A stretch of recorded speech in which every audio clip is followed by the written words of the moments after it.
It is Tuesday. It's February 10th, 2K15. This is Wayne Goldsboro Television. I'm Wayne Alley. And I'm Kim Best. Good morning. Glad to have you with us. Oh boy, here we go. It is a Tuesday, yes, right? It is Tuesday, all day long.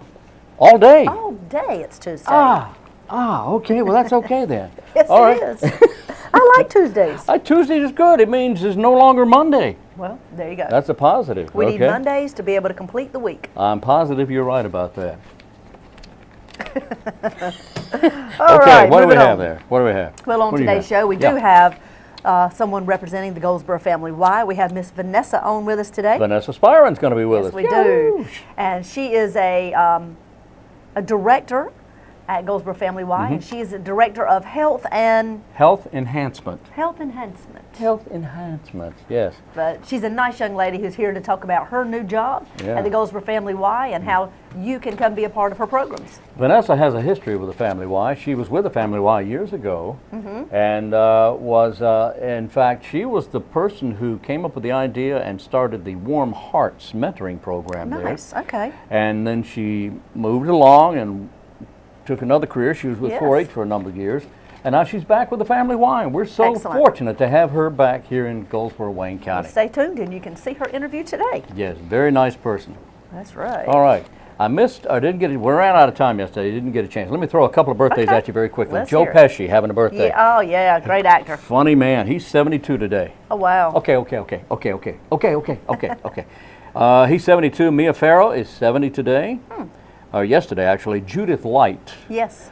Now, she's a very talented lady. Yes, she is. Very talented. She's done a lot of made-for-TV movies. But she was best known probably for Who's the Boss? Who's the Boss with Tony Danza. That's right. She is 66 years today. David Gallagher, American actor. He was Simon on the TV show Seventh Heaven, if you remember that, if you were a fan of that. I was just a kid then, but he's 30 now. Wow. And Charles Shaughnessy, if that name doesn't ring a bell, you know who he is, because he was on The Nanny. Who was he on The Nanny? He was Mr. whatever his name is. He was the main guy. He was the main guy. Oh, wow, yeah, that's his name, huh? The Brit. Yes, yeah. Okay. Charles Shaughnessy. Okay. And he's done a lot of things since then, since The Nanny, and he too is a very talented actor. Otherwise, they'd can him. He's 60 today. True. Okay, birthdays today, Robert Wagner. Oh, yeah. Who's done everything in the world. He was a teenage movie star. He did a lot of stuff back in the 50s and 60s. And he was actually from a very wealthy family. Anyway, he still became a TV star, movie star. He is 85 years today. Wow. 85. And, he was married to, what's her name there for a while, long time. Natalie Wood? Natalie Wood, thank you. And then he wasn't. But anyway, he is 85 today. Harold Sylvester is an American actor. He was in Walking Tall, City of Angels. He was in the movie Officer and Gentleman. He's 66 today. Mark Spitz is the diver, Olympic diver. The swimmer. Yeah, he won a bunch of gold medals here a long time ago, but he's 65 today, and that's hard to believe. Really? Yeah. 65? How did that happen? He was born 1950, and if you do the math, that that's how it happened. My well, see, his mother knew his father. Yeah, well, we won't go there. Oh, okay. Anyway, he's 65 today. Laura Dern's having a birthday. Oh, yeah. Her dad's one of my favorites. She's okay. Yeah. I guess she's okay. As an actress. As an actress, that's what I mean. Yes. Yeah. But her dad, Bruce, whoa, he is fantastic. I love the guy. He is. She is 48 today, and Elizabeth Banks, who is a director, producer, and an actress, she's 41 today. Well, so happy birthday! It's your special day. We're caught up. We are caught up on birthdays. Caught up on birthdays. Well, don't forget, Wednesday is the Chamber of Commerce's Transportation Hot Topics Luncheon with Secretary of Transportation Tony Taylor. If you're interested in participating in that, call the Chamber of Commerce. Then on Thursday morning at 8 o'clock is the annual Interfaith Breakfast at Herman Park Center from 8 to about 9:30. Costs $7. Today is your deadline. If you want to register to be a part of that, we'd love to have you. Call the Community Affairs Office at, you probably know that number by heart. Starts with a number. 580. That's it. Yeah, that's it. 4359. No, that's what I was going to say. 580-4359 Okay. if you'd like to be a part of the Interfaith Breakfast. That's it. Let's go to our interviews.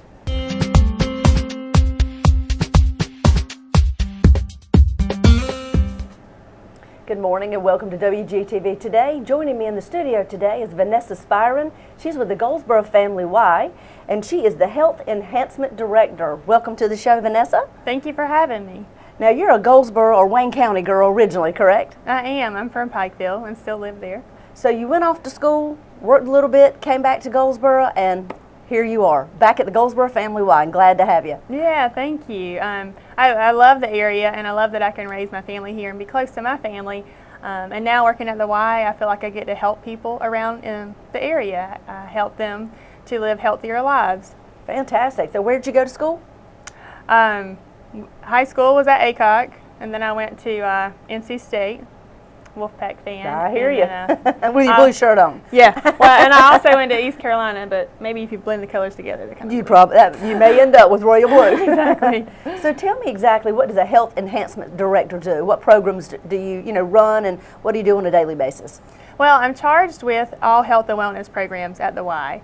So a lot of the fitness side of things have already been in place. For example, the group exercise classes. We have a great schedule of group exercise classes as well as instructors who teach them that do a phenomenal job. I also coordinate the wellness staff in the wellness room where all the exercise equipment is and the weight room. And I also work with some youth programs, so youth fitness things. My plan is to start incorporating some more health workshops so people get total body health. It's not just about being fit and working out. It's about, lifestyle changes. Oh, it's absolutely. Eating healthier, being less stressed, which is hard for most people. Just different things to kind of bring the whole healthy mind, body, and spirit together to be healthy. If you can really help guide people into understanding it is a life change. Yes. I know it was hard for me, honestly, myself, when I went through that a while back. It's deciding you have to make that decision. I'm going to eat healthy. I'm going to exercise. I'm going to make it a priority to change the way I interact in my community. Yeah. And it is a major decision to do, but once you've done it, it really is life-changing. It can be. Yeah. So tell me more about the youth programs. You said you have one called Girls on the Run. Tell me what that is. Yeah. Well, there's two programs that are very similar. It's Girls on the Run and Stride. Stride, it's just S-T-R-I-D-E. They both are after-school programs for elementary-age kids and volunteer coaches. The coaches are trained. They lead the activities to help the young people work towards completing a 5K at the end of the 10-week program. And so we've got one site that's going to be doing these two programs for this season, which is the spring season, and that's Fremont School. So Fremont School will have a Girls on the Run program and a Stride program. Yeah, with our community, we are so high, unfortunately, in children obesity rates. Yes. I would think anything and everything we can do to offer our young children, our adults in general, but young children, to start them off right and teach them how to be healthy and to live a healthy lifestyle. And these programs are fantastic. That's a good way to get in the school system and really teach them about priorities and living your life healthy. Yeah. So hopefully in the fall, once I've mentioned to you, I'm fairly new to this position. So I'm hoping in the fall we can have some more sites for these two running after school programs and really reach more youth in the running programs. Now we do have the Change for Children program, which has been around for a while. I'm kind of reinvigorating it. Right. And so we'll start that back in a few weeks as well. And that's for children that are already having an issue in fighting with overweight problem, with weight issues. Change for Children. Change for Children, and it is a partnership with Goldsboro Pediatrics. And they are very supportive of the program, and that really has made a big impact on a lot of kids' lives, a lot of families' lives. Because, as like you said, it's a lifestyle change for the family. It's not just the one young person's going to be able to do it. One child can't implement it by themselves, or they may not be successful very long without the support of their parents or whomever they're living with. Exactly. Yeah. The Change for Children program, I mean, what does it encompass? What will the children actually do? They'll do a variety of activities at the Y. Is this at the Y? Okay. They'll come to the Y 3 nights a week. And they'll do some type of physical activity just to learn how to be active, because a lot of young people, weight issue is, both nutrition and then their activity levels. So teaching them to be active. And then we'll also offer some nutrition classes, and we'll offer some things for the families and parents specifically as well. so that we can get that whole lifestyle change. Right. Now, if people wanted to find out more about these programs, do they just come to the Y to find out more about it? Do they call? Do they get a look on the website, or all of the above? All of the above, all of the above. You know, I would, if you can, start out on the website, get some general information, call the Y. Our front desk staff is very knowledgeable about the programs that we have, and then if they can't help you, then they will send you to me, and I will be able to help answer any questions. Like I said, our youth programs are starting up. They haven't quite started yet, so just give me a little bit of time, but I'll be happy to put people on a list for when it does start. We can send on information to them. Fantastic. Well, now, we were talking earlier about you started in November. Yes. And November is an odd time to start because that's when people start thinking about the holidays. We're going to eat a little more. Yeah. We're going to vacation a little more from our ellipticals and all our exercise. Some of us, maybe not everybody. Yeah. So, but you had time to sort of get acclimated with the Y again and your new position, and then you got to be a part of the turkey trot. Yes, I did. So you've had a little bit of time of getting to know how to run a 5K, I take it. Yeah, I feel like I got thrown right into that. But I ran with it, and I had a lot of help, people who had already started organizing the race and things like that. But we had just over 500 runners this year. So good gracious. I know. So I think that's wonderful for people to get out and run the 5K before they go and spend time with their family. Absolutely. And then others volunteered, so they gave back to the community before they went and spent time with their family. But the turkey trot actually is one of the ways that we raise money for the Change for Children program. Oh, fantastic. Okay. So that people with weight issues don't have to be turned away for their inability to pay. And that's something that we do at the Y with all of our programs is no one is ever turned away because they can't pay for, whether it's a membership or a program fee or whatever. You know, that's really something to be said for the Y, to be able to offer that to people in the community, because there are many who wouldn't be able to go and be able to enjoy and take advantage of all the programs and the accessibility to exercise equipment and those type things that you have at the Family Y. Yeah. Well, we wish you the best in your new position. Hope things continue to go well for you. Thank you for being on the show today. Thank you so much. Thank and ladies and gentlemen, that is what's happening at the Goldsboro Family Y.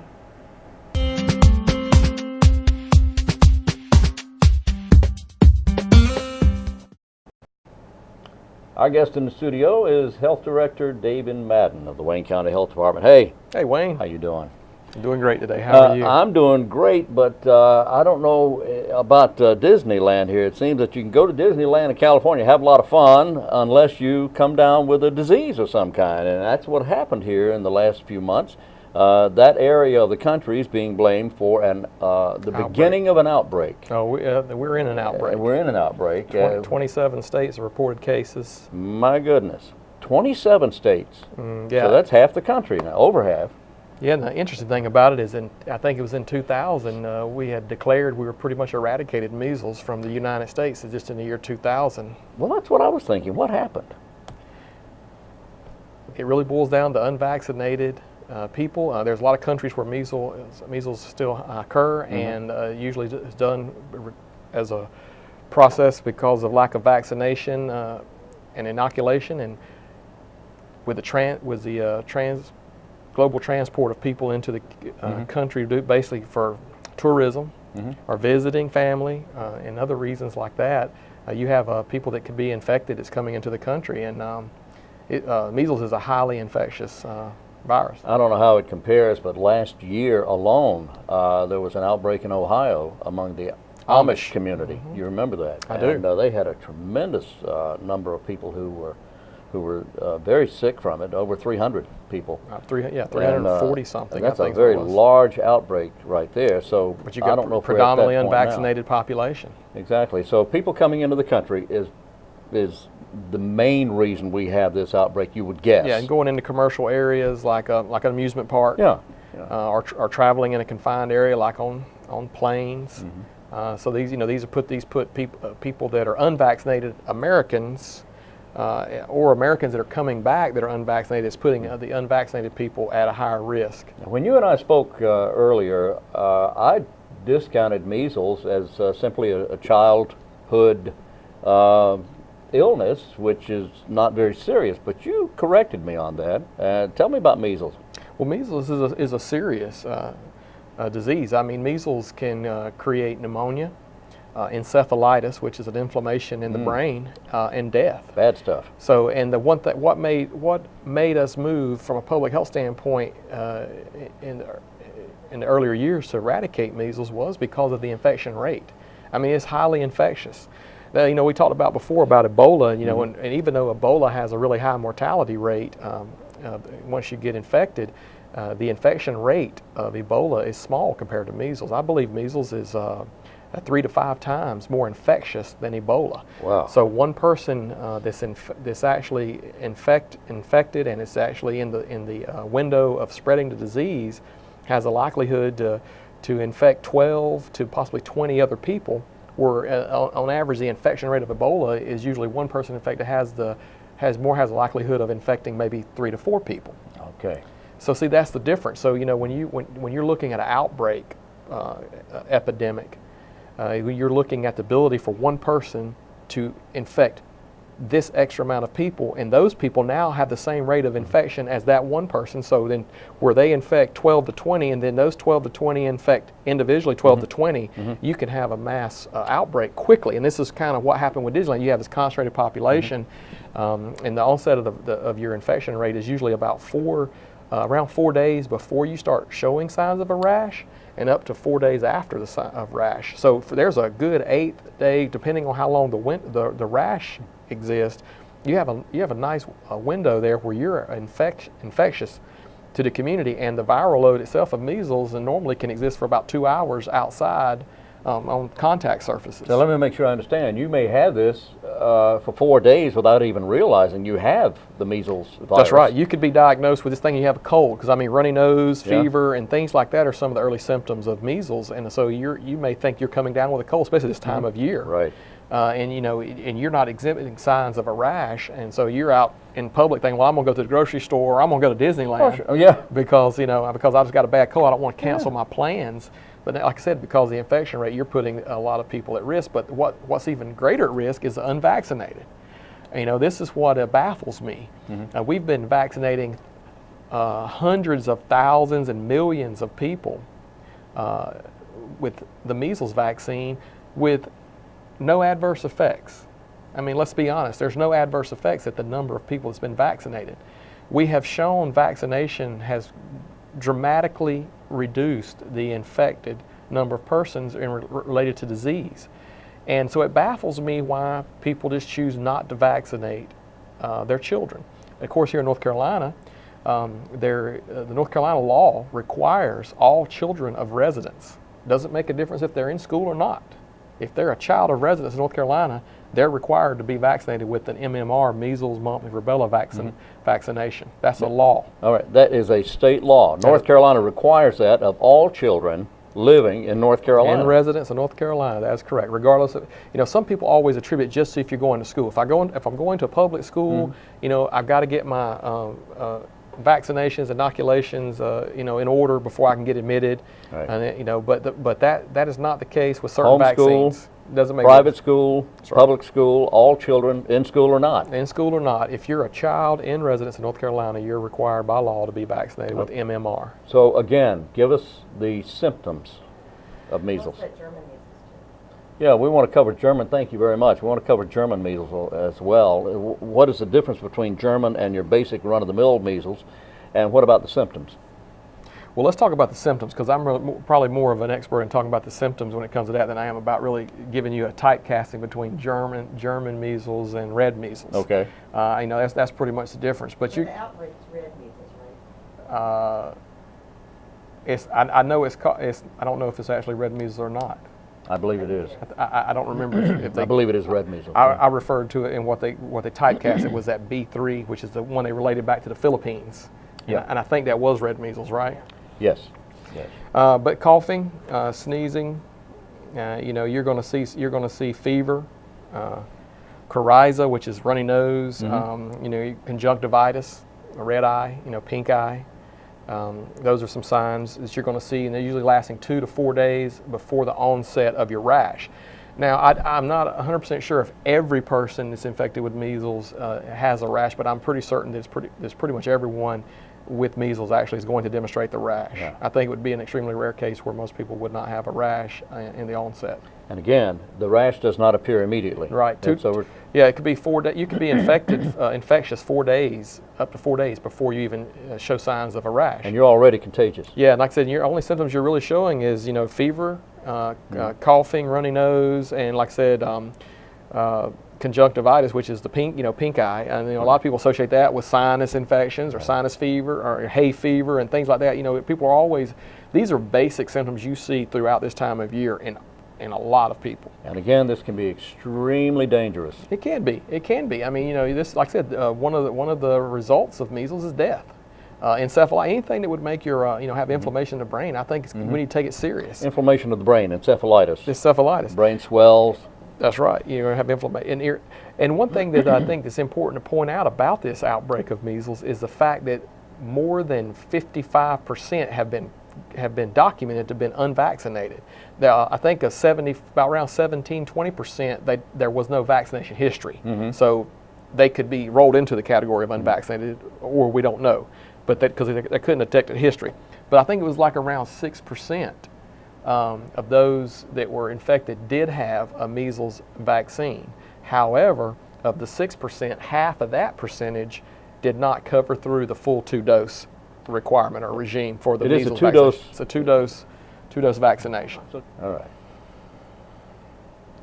And what about adults? What do adults have to do? Yeah, if you're born after 1957 and you don't have a history of a measles vaccination, you don't recall if you had measles, then the best thing to do is you get 2 options. You can go in to a provider and get a titer. Titer is where they take a blood sample to see if you have existing antibodies for the virus. That would pretty much say that you're immune to it. Okay. But that's going to cost you. Basically, it's going to be a little cheaper than the vaccine for MMR, but you're better off to get the vaccine anyway, because even if the titer comes back negative that you don't have the antibodies, you're going to need the vaccine. Okay. So the best thing to do is just go get vaccinated. I mean, I try to hammer this home to people. I mean, I know people have concerns and they have questions, and there's a lot of misinformation and there's a lot of challenged information about vaccinations, but there is one thing that they've shown over the years, that vaccinations has saved hundreds of thousands of lives, if not millions of lives, through our time. Okay, so if there's in fact, even if there is a question about it, don't worry about that. Just go do it. That's right. Because you're safer getting the vaccination, and the cost. Well, there's a cost involved, but is there ever insurance would play into this? Insurance, yeah, your insurance should cover your MMR vaccination. Okay, and if anyone has any questions, it's 731-1000. That's right. 919-731-1000 is the number of the Wayne County Health Department, and if you have any questions at all, call. Better yet, just go over there and get your vaccination. Measles is nothing to fool around with. That's right. All right. David Madden, our health director here in Wayne County, thank you for being with us. Thank you.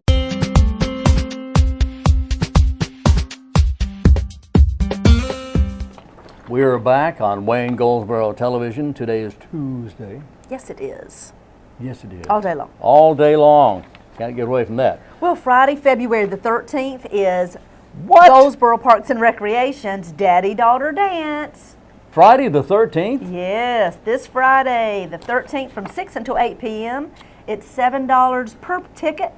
They'll have dinner, they'll have dancing, they'll have games, all kinds of fun things. So if you'd like to take your daughter or your niece or your granddaughter or just a special young lady, it's this Friday night, Daddy-Daughter Dance, the 13th, Herman Park Center, 6 to 8, $7 per person. Wow, there you go. That's great. Yes. Let's see. Tomorrow at the Senior Center, exercise class starts at arthritis exercise class starts at 9:30. They have the ceramics at 12:30, and then the jewelry group is at 12:30. Now there is a special program tomorrow. First Aid for Seniors. First Aid for Seniors begins at 10:30 tomorrow at the Senior Center, East Ash Street, Goldsboro, USA. All right. All right. Also, and furthermore, there's also other things. Well, guess what this Thursday is? Thank you. What? This Thursday is our very own Majesty Rose's big concert. Is that this Thursday? It is. It is this Thursday, February the 12th at 7 p.m. right there at our very own Paramount Theater. I have heard that it is a sellout show. I'm excited for her. If you want to call and check, if you don't have your ticket yet, you can call the Goldsboro Paramount and find out if there aren't any tickets left available. I think they're taking a waiting list or creating a waiting list in case any tickets become available. But that's this Thursday night, 7 o'clock at the Paramount. So happy for her. Her very first local, full-fledged concert. And To tickets have a are sellout how much? house, $10.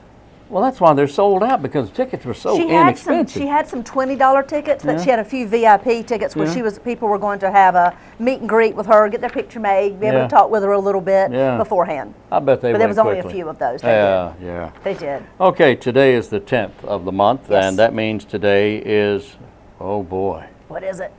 Extraterrestrial Culture Day. Oh, wow. So if you're from another planet, get some culture. There you Get go. with the program and culturize yourself. Also, today is Extraterrestrial Visitors Day. Really? Yeah. I mean, who makes this stuff up? Hey, oh, this is real. I mean, So if you're from another planet, welcome. Welcome. Yes, we're happy to welcome. have you here. Phone home. Phone home.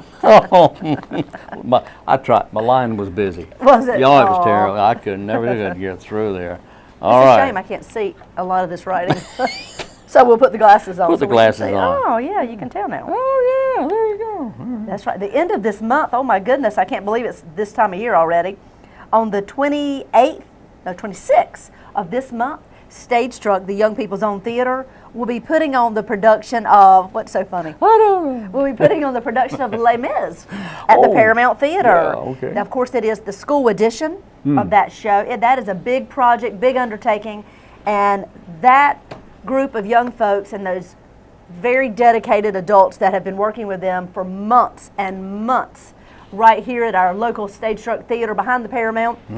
Those kids, they are amazing what they can accomplish, and they work as a team on one particular project, and this is their big spring production, and it will be fantastic. I can guarantee. I've seen a few little snippets and seeing them working and preparing for it, but if you're interested in seeing it, it'll be Thursday through Sunday, the Paramount Theater, starting the very last weekend of February. And I tell you, these young people are so talented. These are high school students, These are the, and middle school and elementary. they're so talented. They are. And you know, you would think that grade school students would not be that accomplished. But it's the same thing as going to a major theater, watching major stars, except they're shorter. That's the And a whole. little That's the younger. only difference right there. They're It so is. good. They're very talented. Well, many of these young folks have become a part of the Stage Struck family, and they have done show after show after show, and they have acting lessons, and they have singing lessons, and piano lessons, and guitar, and all kinds of things that they offer over at Stage Struck. Yeah. So when you're not in a production, you can also take advantage of these lessons to continue to help these young folks, you know, prepare for being in their next show, their next adventure. They take it very seriously, and they're Yes, they do. very dedicated. Well, and what's the date on that again? That starts on a Thursday night, which is February 26th, I believe. Okay, okay. Then that will not interfere with the special populations dance coming up on the 18th. That's right. That will come dance and enjoy refreshments during the themed monthly dances. They had one back in January, and the next one is February 18th and then March 18th.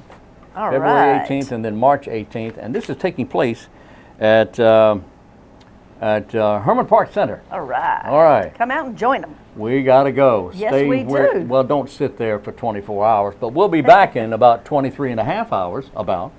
So join us then. That'll be tomorrow. That will be Wednesday. Have a great Tuesday.